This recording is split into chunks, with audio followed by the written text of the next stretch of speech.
আসসালামু আলাইকুম রহমতুল্লাহ বারাকাতু। প্রিয় দেশবাসী, কেমন আছেন? মিল ও মোহাব্বতের পেজ থেকে আমি মাসুম বলতেছি। এক বোন গত রাতে আমাকে হোয়াটসঅ্যাপে মেসেজ দেয়।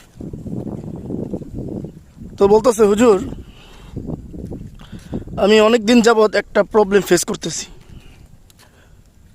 প্রবলেমটা কি? প্রবলেমটা হচ্ছে তার সাংসারিক সমস্যা। তার যে হাজব্যান্ড ছিল বা আছেন, তিনি বিয়ের প্রথমে তাকে অনেক ভালোবাসতো। তাকে ছাড়া সে খেতই না। তাকে অলরেডি সে খাওয়াই দিত, হ্যাঁ, অতটাই ভালোবাসতো। তো একটা পর্যায়ে দেখা যায় কি, তার ভিতরে একটা চেঞ্জের ব্যাপার আসে ছেলেটার, মানে তার স্বামীর। মানে আগে যে ভালোবাসতো ওটা আস্তে আস্তে তার দিনকে দিন কমতেছে।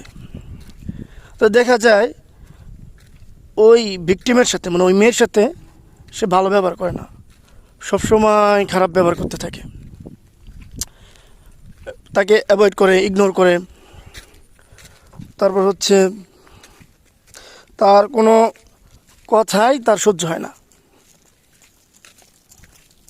একটা ভালো কথা বললেও সহ্য হয় না। এক কথায় ছেলেটার চোখে সে একজন বিষাক্ত নারী, এমন একটা পরিস্থিতি চলে গেছে। পরে আমি তাকে জিজ্ঞেস করলাম, আচ্ছা, আপনার যে হাজব্যান্ড, তার কি কোনো এমন কোনো সমস্যা আছে যে কিনা পরকে লিপ্ত হতে পারে, এরকম কোনো কিছু আপনার ফিল হয়, বা আপনি কি এরকম কিছু বুঝতে পারেন? সে বললো, না হুজুর, আসলে আমার হাজব্যান্ড এমন না, আমার হাজব্যান্ড অনেক ভালো, ঠিক আছে, তার নাজের প্রতি এত আকর্ষণ নেই। আমি পরে ঠিক আছে বললাম যে, আপনি এক কাজ করেন, আপনি অজু করে জায়নামাজ নিয়ে বসেন। তো তিনি জায়নামাজ নিয়ে বসলেন। আমি তার রোগ নির্ণয় করলাম, হাজিরাত করলাম অর্থাৎ। তো সে দেখতে পেলাম যে তাকে, তাদের মধ্যে বিচ্ছেদের জাদু করা হয়েছে। বিচ্ছেদের জাদুটা কি? সেটা হচ্ছে, এই জাদু করার মাধ্যমে তাদের স্বামী স্ত্রী বিচ্ছেদ হয়ে যাবে। স্বামী তার স্ত্রীকে দেখতে পারবে না, স্ত্রী তাকে দেখতে পারবে না। এখন স্ত্রী তো প্রায় রাতে এরকম কান্নাকাটি করে। সে আমাকে সব বলল। আসলে এই সমস্যাগুলো কোত্থেকে সৃষ্টি হয়, কারা এগুলো করে?